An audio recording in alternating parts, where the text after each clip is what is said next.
This episode of Military Matters is brought to you by Stars and Stripes. Stars and Stripes provides independent news and information to the U.S. military community, including active duty service members, DoD civilians, veterans, contractors, and their families. Unique among Department of Defense authorized news outlets, Stars and Stripes is governed by the principles of the First Amendment. No slants, no agendas, just the news. Go to stripes.com and see the difference for yourself. That's stripes.com. Use promo code PODCAST. Get 50% off your digital subscription. Use promo code PODCAST. Get 50% off your digital subscription. Go to stripes.com now. This episode is also brought to you by International Auto Logistics. Go to pcsmypov.com to get all of the information you'll need on storing and picking up your vehicle. Or check out the just launched IAL mobile app. Just search for PCS My POV in the Apple Store or on Google Play. You know, we haven't done a good enough job on really looking at information and national security. We used to.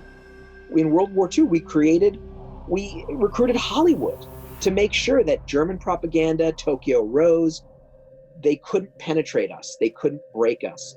And after the end of the Cold War, we sort of let everybody go. And we need to understand that everybody has a role to play. If you work in social media, you have a role to play. If you're a journalist, especially if you're an elected official, if you're going to lose an election, but you're going to save lives, you have a duty. And let's not forget this. This is a war, and everyone has to play their part.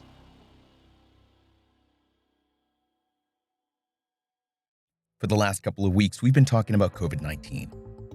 Back in March, we dropped our Coronavirus Special Edition, which featured Max Brooks. Now, in that interview, he talked about the fact that we would all be drawn into the battle against COVID-19. But he also warned us about another battle, one of information. As this disease has played out over weeks of isolation, quarantines, and business shutdowns, we've also seen a rise of extreme rhetoric from all sides of this disease. The information war, to borrow a term from the extremely controversial Alex Jones, has become increasingly heated and some might say even dangerous. That war is being fought on the numerous social media platforms where we share not only snapshots of our lives, but our opinions and beliefs. On this episode of Military Matters, we're taking a look at the age-old strategy of disinformation, a practice with roots dating as far back as the earliest conflicts. We all want to believe that we won't be fooled by a dishonest social media post, and that we'll know the truth when we see or hear it. But will we? No matter what side of the fence you find yourself on, left or right, you're probably looking at your Facebook or Twitter feed and wondering, why would he or she say that? They're so wrong. They're crazy to believe that.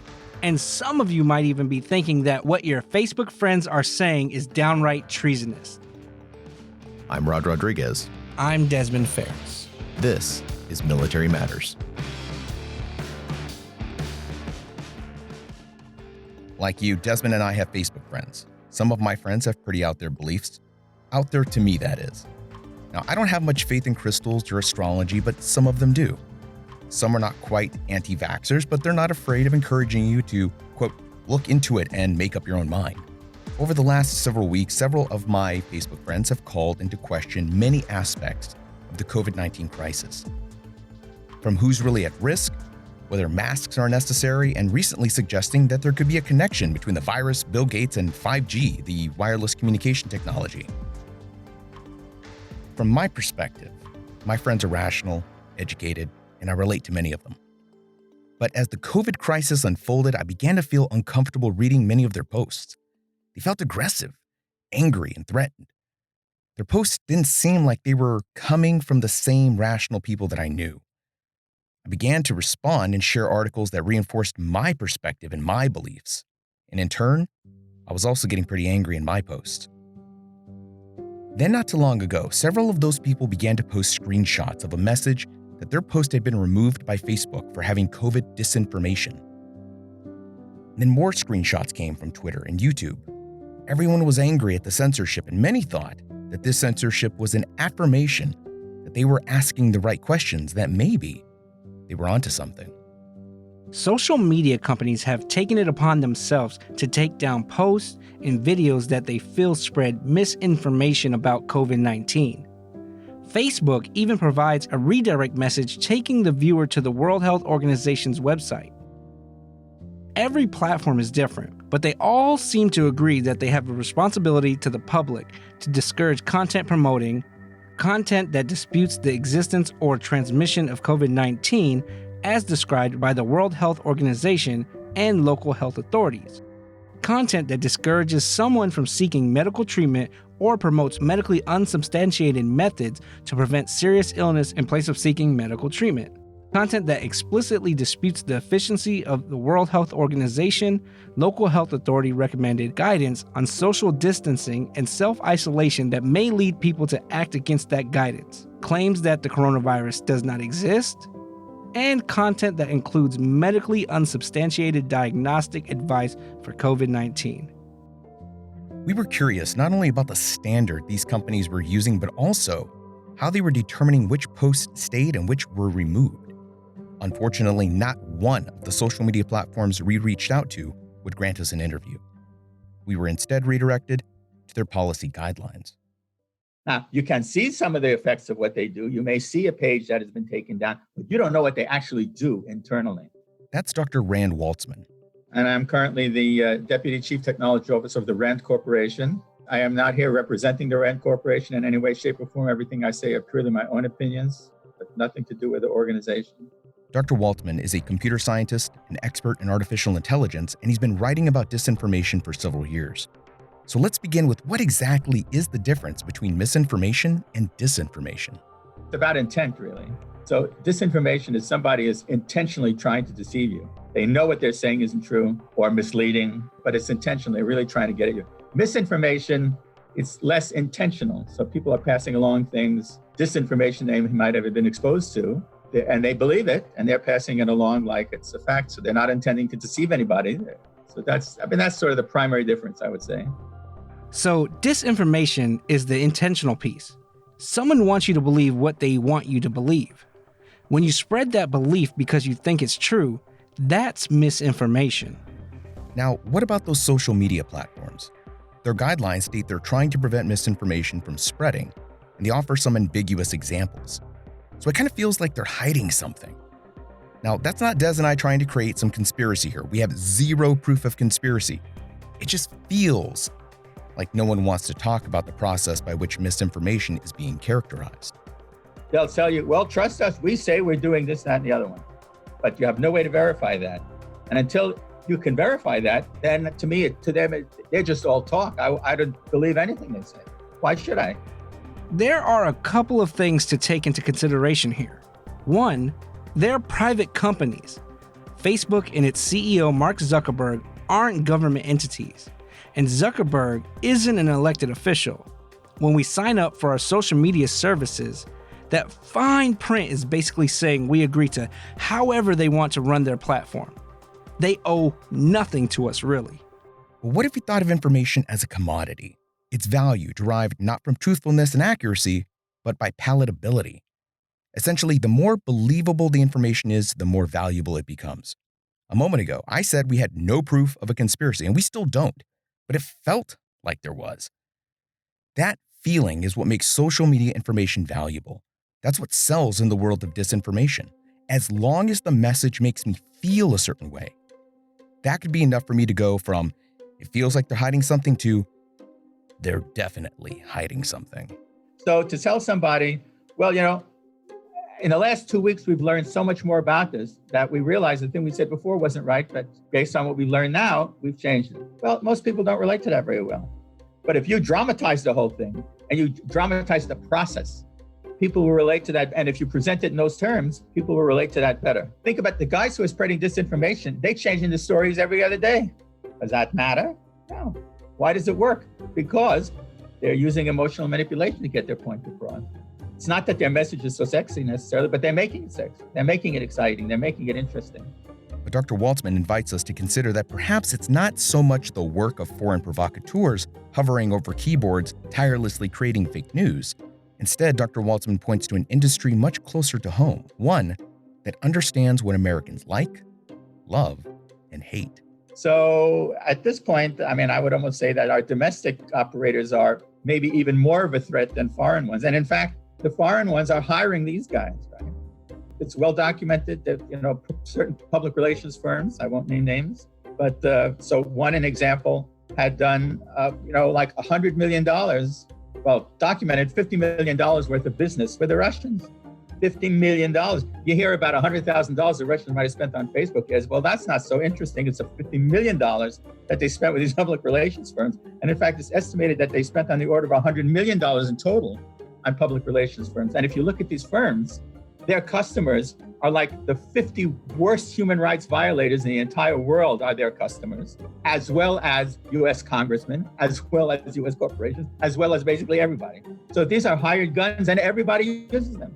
So where is the motivation to clean it up? There isn't any. Nobody's motivated to clean it up. Let's go back to social media platforms and COVID-19 posts. Some, not all, but some posts are being brought down and viewers redirected to sites the platform deems credible. They're kind of cagey about the details of the takedown process. And now we're being asked to consider that Mad Men-style ad agencies are working on messaging campaigns from foreign and domestic actors, trying to convince you of a truth they were hired to promote.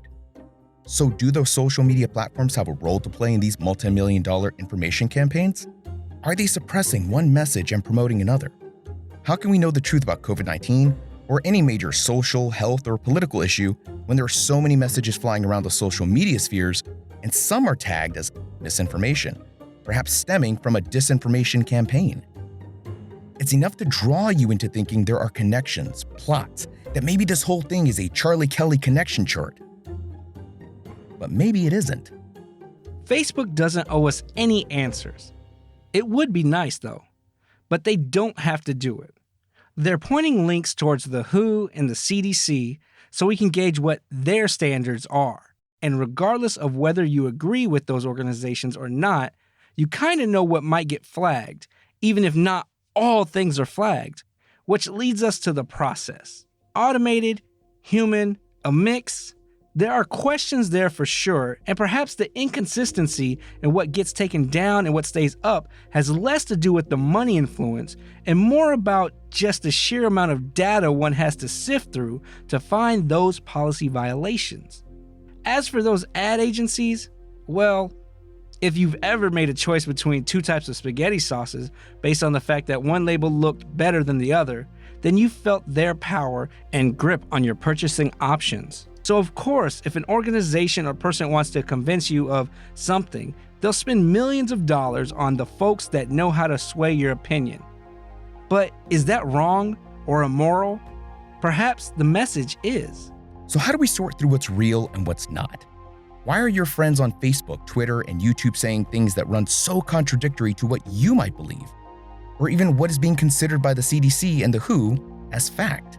Are they falling into a disinformation trap? Or did you fall into the disinformation trap? Who really took the red pill? After the break, we talk to an expert who knows a little something about beliefs, disinformation, and what exactly is a healthy dose of skepticism. And later, in the world of information warfare, Stars and Stripes might be the Captain America we need, unless he's put back on ice. All that after the break. This episode of Military Matters is brought to you by Stars and Stripes. Stars and Stripes provides independent news and information to the U.S. military community, including active duty service members, DoD civilians, veterans, contractors, and their families. Unique among Department of Defense authorized news outlets, Stars and Stripes is governed by the principles of the First Amendment. No slants, no agendas, just the news. Use promo code podcast and save 50% on your digital subscription. Go to stripes.com and see the difference for yourself. That's stripes.com.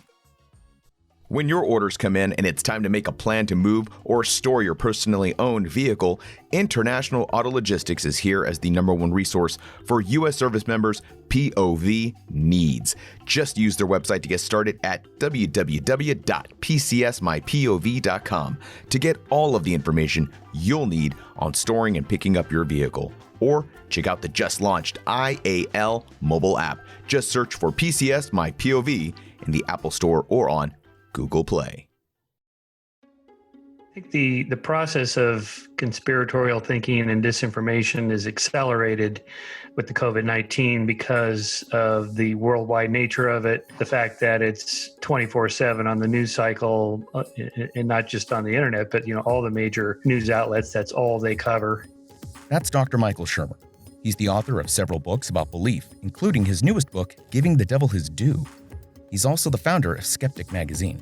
And the fact that it is a threat, it's potentially very dangerous, and we all have to respond through this social isolation, which is disrupting people's lives, and of course the economic meltdown that happened so fast, and clearly we know why. I think that's kind of all added up to a perfect storm of conspiracism in very predictable ways. That the major targets of conspiracy theories are big pharma, big government, big corporations, big rich individuals. So Bill Gates, pharmaceutical companies, the anti-vaxxers, and that tells us something, that it's not a thought out, targeted claim that's being examined through the methods of science and critical thinking and rational skepticism. Instead, it's sort of being tagged as signaling your tribal commitment and who you just generally always fear or are concerned about.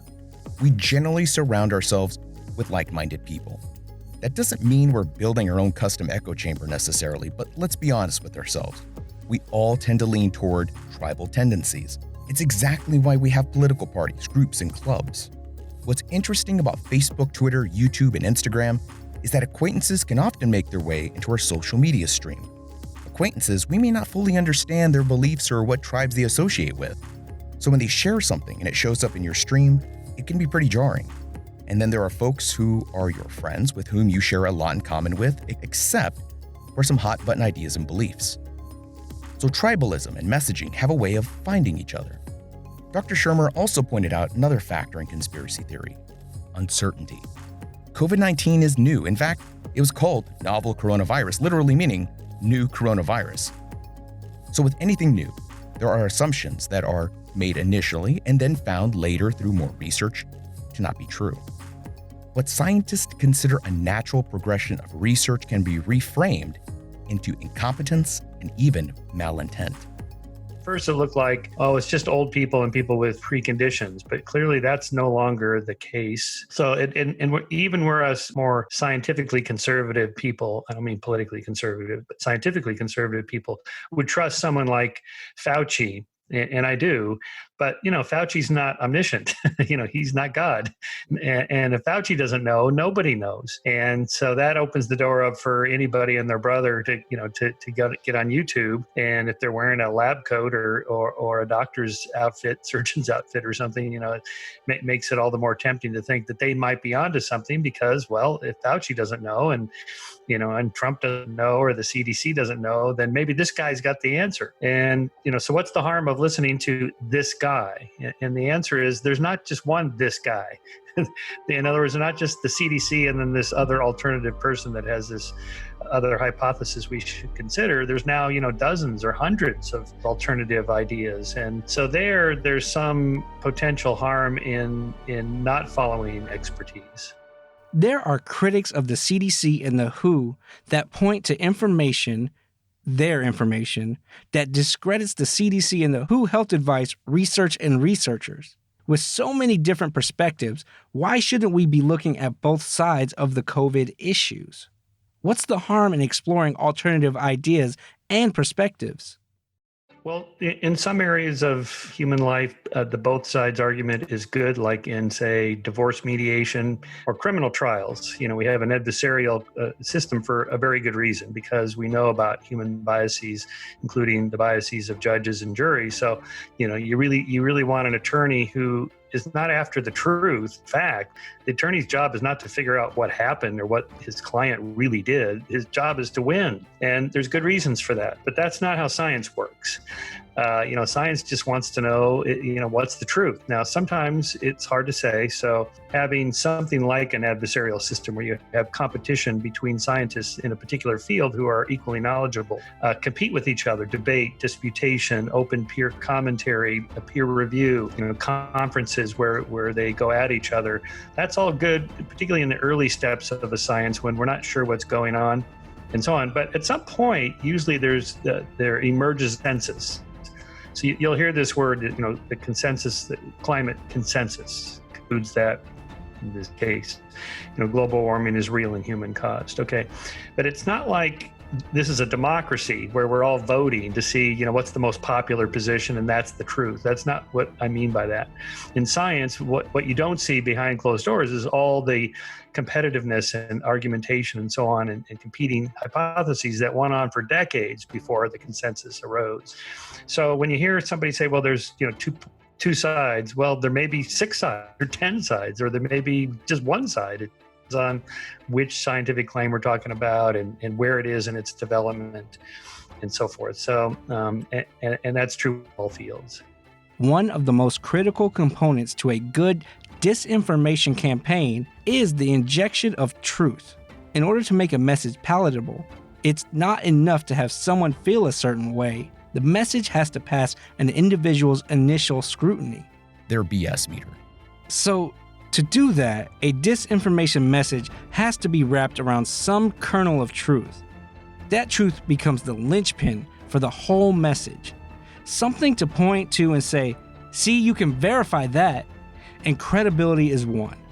Once the disinformation is wrapped in that kernel of truth, the misinformation chain begins. The stuff that came out in the 90s after the Church Committee into the Kennedy assassination and all the stuff that came out about what was going on, with the Operation Northwoods, which was this idea of, setting up a false flag operation as an excuse to invade Cuba or assassinate Castro. I mean, Kennedy rejected most of these crazy ideas. So when you see someone like Alex Jones ranting about Sandy Hook as a false flag operation, it's like that is just evil. But it's not completely crazy because, false flag operations do happen. Most of the claims of them are not true. But in other words, it pays to be constructively conspiracist in as much as there are dangerous things that are out there. There are people conspiring to do things all the time. I mean, on a small scale. And here's one difference between distinguishing between true and false conspiracy theories is how big the conspiracy theory is. If you're talking about, world domination, it's probably not true. Or some, taking over the country or, the entire economy or starting a war. These things are very unlikely. But again, with the Volkswagen example, we do know corporations cut corners and try to cheat to gain a slight advantage of their competitors. We do know that, people in Wall Street do some insider trading, and pretty much every few months somebody gets busted for insider trading.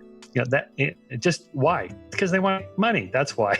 In other words, a very specific and narrowly focused thing. And so those things are true. So now when, once you scale up, say, take COVID-19 and the uncertainties about it, and you start becoming skeptical of this little claim here or that claim, is it really just people that are in their 70s or older? And so I'm skeptical of that, but pretty soon, if you go down the rabbit hole, you think Bill Gates has, conspired the whole thing, or Big Pharma, or 5G.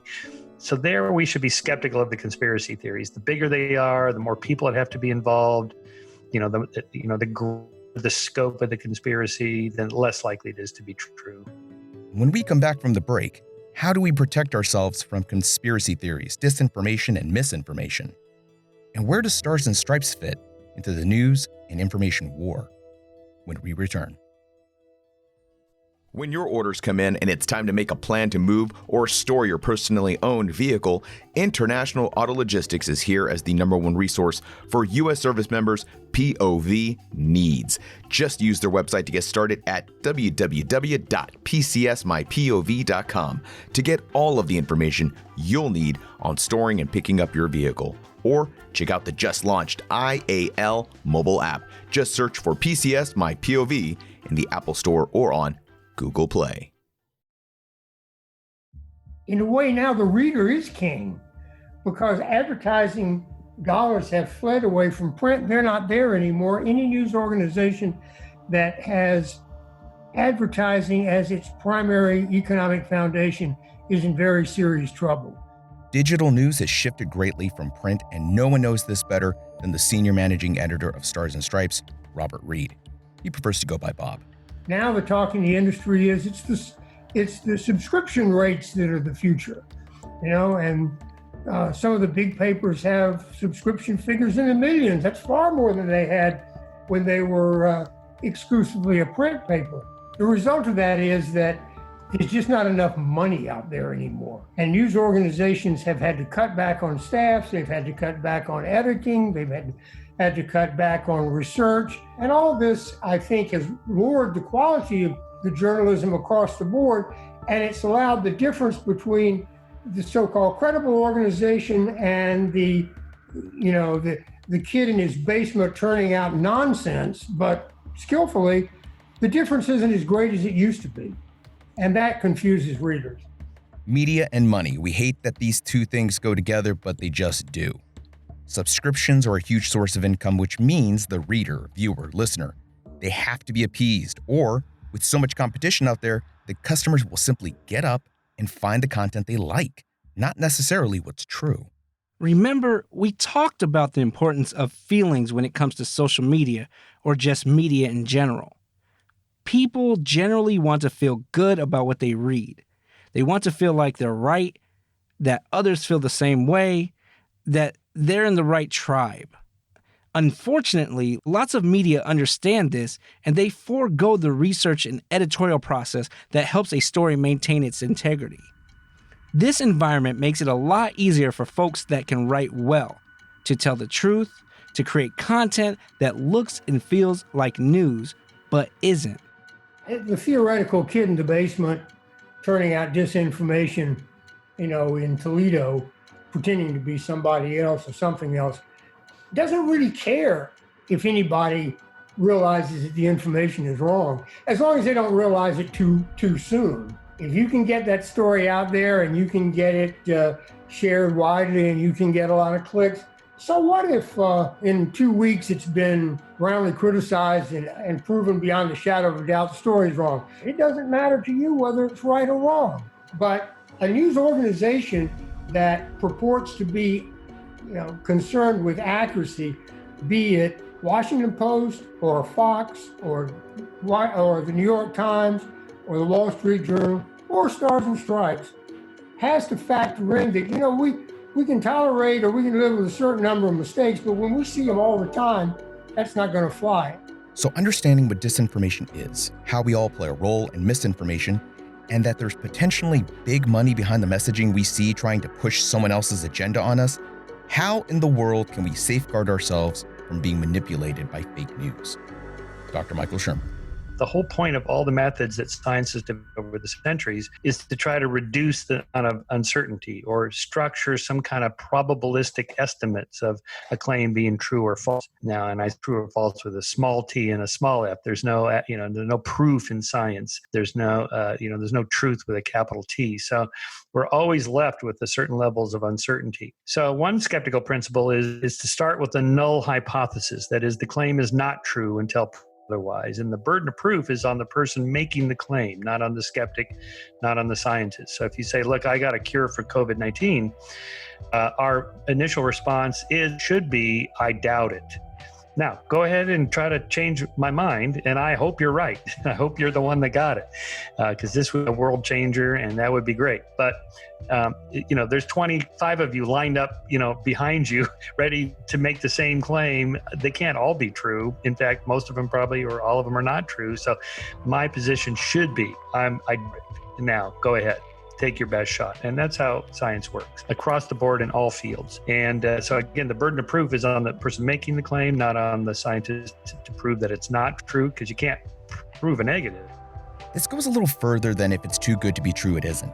Especially when we're talking about COVID-19. The changes in what we thought were true are inevitable.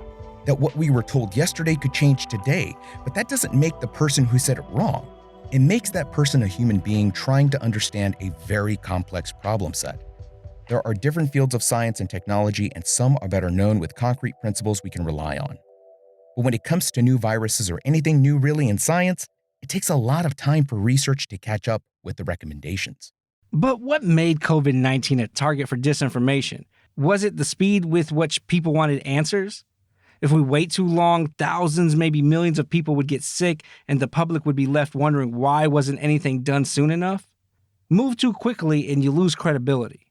When you have to go back and make changes to policy because now you look like you're wrong, that instability is the perfect environment for disinformation, regardless of who's behind it. But perhaps it's not enough to just have a critical mindset or to even try to teach critical thinking. Dr. Waltzman? How long have we been teaching arithmetic in schools? I mean, a long time, right? And how many people can do fractions? Not that many. But now you're asking people to do something even more complicated than fractions. That's going to take even more time, which actually they're going to have to be spending time doing on a daily basis. I mean, this is not reality. It's just not reality. I mean, media literacy training and it's critical thing is good for a few people, but that will never scale. So it's nice for a few people, but it's never going to come even close to solving the problem. At the end of the day, I'm sorry to say that the only solution that really works effectively is to get the message out the same way the other guys do, basically through emotional manipulation. At the end of the day, effective messaging comes down to emotional manipulation, whether it's true information or false information or anything in between. For most people, it comes down to that. It's an emotional response. And if you want to manipulate somebody, you're going to do it based on emotional responses. If you want to tell somebody the truth about something as you see it, you're still, if you're going to be effective, you're still based on emotional responses. Why, for example, are movies so effective at messaging people? Because they're based on emotions. It's entertainment. It's sucking you in. You're emotionally involved in it. That's the source of the effectiveness. It isn't the quality of the message, right? It's the quality of their ability to manipulate your emotions. And that, I'm afraid, at the end of the day, is what it takes. To me, that sounds pretty grim, that we need to feel a certain way about the truth in order to accept it. But that doesn't mean he's wrong. But I'm not quite ready to give up on organizations standing their ground against disinformation. You've probably heard that Stars and Stripes is facing deep spending cuts in the new DoD budget. It's essentially being gutted financially. This podcast is part of their deeper move into digital and audio space, where folks like you and I get our news from. Max Brooks. In an age of gray zone warfare, hybrid warfare, information warfare, Stars and Stripes is one of the most important weapons we have in our arsenal. We need to fight misinformation propagated from our enemies, and our enemies are a decade ahead of us. Losing Stars and Stripes would be like losing NORAD on the eve of the Cuban Missile Crisis. Ernie Gates is the Stars and Stripes ombudsman, and back in March, he wrote an article titled, "Don't Let the Pentagon Silence Stars and Stripes." Now, in that article, he wrote, quote, "It's not a market, it's a mission. And what's the purpose of that mission? To provide the credible news the troops, dependents, and DoD civilians overseas deserve, so they can better exercise their own rights as they serve democracy far from home. Some say the mission is obsolete, that there's plenty of news available from other sources today, especially online. But internet access is poor or restricted on many posts, especially away from work areas, and troops are sometimes not allowed to bring their own mobile devices. Just as important, most of Stripes reporting is unique content, not covered by other news organizations. While others focus on big-picture geopolitics, Stripes reporters are on bases and in the field. Sometimes that's a local news, both good works and bad behavior, or DODEA sports and academics, which would go uncovered otherwise. It's about troops in harm's way. Stars and Stripes isn't perfect, but like Dr. Shermer said, no one and nothing is. They're not as big as the New York Times or the Washington Post, not even close. But as the world of information warfare comes to the doorstep of every American, every soldier, every veteran, we need a news source that we can depend on, one that can be held accountable, that has people like an ombudsman and an oversight committee to ensure that the news it reports is as fair and accurate as possible, and that it's not rushing to beat a headline, and that it's not competing for clicks. Stars and Stripes has been there for soldiers, sailors, airmen, and Marines. and it wants to continue its service. Now, more than ever, on the front lines with you on the battlefield of information. Even though Stars and Stripes operates from within the Department of Defense, it's editorially separated and its First Amendment freedoms protected by Congress, which means they not only have an obligation, but they're protected to speak it. That's what makes them different from the rest of the media that's out there. People like Bob Reed, who himself served in the military and today is fighting to keep the same newspaper he read while in uniform alive and well for the next generation of service members. We'll leave you with an email I received from Dr. Waltzman shortly after our interview. He said, quote, "The DoD should consider Stars and Stripes a critical element of force protection.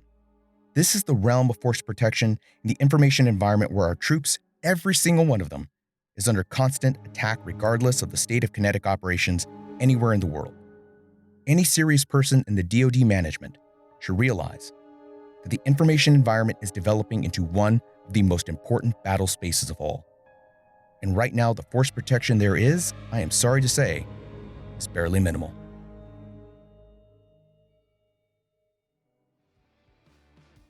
Folks, that does it for Season 1 of Military Matters. Tell us what you thought on Twitter at StripesMMPod. That's at StripesMMPod on Twitter.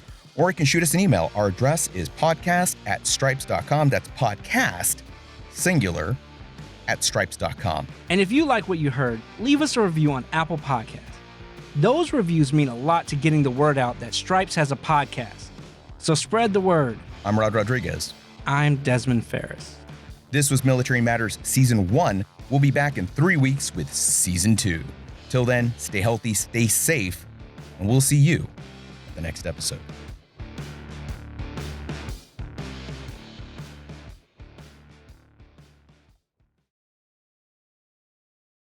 Yeah, the devil is whoever disagrees with you or whoever you disagree with or you like or whose opinions you find offensive or wrong or whatever.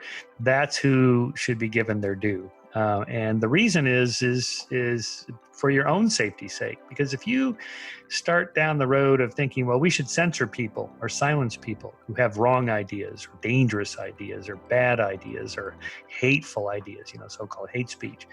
What are you going to do when you're in the position of challenging the mainstream, the dogma? You're the minority voice and you want to be heard. And you've already signed off on the idea, well, we're going to censor people that are in the minority. Okay, so for your own safety's sake, we should give the devil his due. Now, there's very specific reasons for listening to other people. So let's just go through a few of these. First of all, you might be completely right and they're completely wrong, this person you're arguing. But you might learn something in talking to them for defending your own position. Okay, you might be partially right and partially wrong, and you can correct the errors in your own position. You might be completely wrong. You've been derailed. So the only way to find out is to talk to other people and present your ideas. I get these letters all the time from non-professional scientists, they're not even scientists at all, who've worked out a whole new theory of physics and cosmology, and Newton was wrong and Einstein was wrong and Stephen Hawking was wrong, and I have this thing out in the garage and I'll share the Nobel Prize with you, Shermer, if you'll help me get it published. It's like, dude, have you even talked to the local physics teacher at the high school? Because these things have been worked out for centuries, and maybe you should try them out first before you go to publication, right? And also, voicing your arguments for a particular position without knowing what the other side will argue against you makes your position much weaker. So my favorite example of this is, I teach a class called Skepticism 101 at Chapman University, and most of my students are pretty liberal, so they're pro-choice on the abortion issue. When I ask them, what do you think is the best argument for the pro-life position? Most of them have no idea. Oh, well, they hate women. It's like, no, that's not the argument that they make. You're impugning a motive, but you have any, what is their argument? So I have them watch Ben Shapiro's videos about, where he argues the pro-life position. And he has a pretty good argument, says to Dinesh D'Souza, to name another public intellectual on that side. And so I asked them, watch those and tell me what's wrong with their arguments. And if you can't refute their arguments, then your pro position is not all that strong, is it? So by listening to other people, giving the devil his due, then you strengthen your own position. Even if you never change your mind, at least you know more than you used to know, and you know what the other side argues. So that's the core of the book. That's powerful. And where can folks get this new book? And is it out yet, or? Oh yeah. No, it's been out for a couple of weeks. Not a opportune time for an author to have a new book when every bookstore on the planet is closed. But thanks to Amazon and other digital platforms, you can get it on audiobook, on digital, for ebooks, and of course you can get the physical book because Amazon is still delivering packages. I get them every day here.